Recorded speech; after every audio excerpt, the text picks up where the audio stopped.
Telangana special అయిన bagara rice electric కుక్కర్లో తయారు చేసుకునే విధానం. ముందుగా కుక్కర్ ఆన్ చేసుకొని దానిలోని ఆయిల్ వేసుకొని దానిలో బిర్యానీ దినుసుల్ని వేసుకోవాలి. తర్వాత కొంచెం జీలకర్ర వేసుకోవాలి. ముందుగా తరిగి పెట్టుకున్న పచ్చిమిర్చి ముక్కల్ని వేయాలి. తర్వాత కొంచెం అల్లం వెల్లుల్లి పేస్ట్ వేయాలి. ఇప్పుడు 2 బిర్యానీ ఆకులను కొంచెం కొత్తిమీర వేసి గరిటెతో బాగా కలుపుకోవాలి. ఇలా గరిటెతో తిప్పుకున్న తర్వాత ఒక 2 మినిట్స్ మూత పెట్టి మగ్గనియ్యాలి. తర్వాత ఒకసారి తీసి గరిటెతో కలుపుకొని 1 గ్లాస్ రైస్కి 1.5 గ్లాస్ వాటర్ వేసుకోవాలి. రుచికి సరిపడా సాల్ట్ వేసుకోవాలి. కొంచెం గరం మసాలా కూడా వేసుకోవాలి. దాంట్లోనికి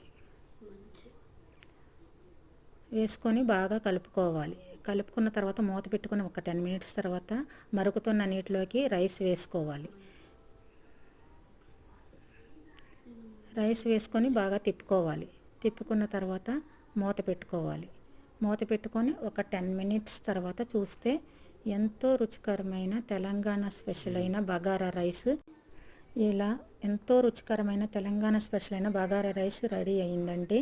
ఇప్పుడు దీని కాంబినేషన్గా చికెన్ కర్రీ చాలా బాగుంటుందండి. మీరు ఒకసారి ట్రై చేయండి. ఈ వీడియో కనుక నచ్చితే మాత్రం ఒక లైక్ చేయండి.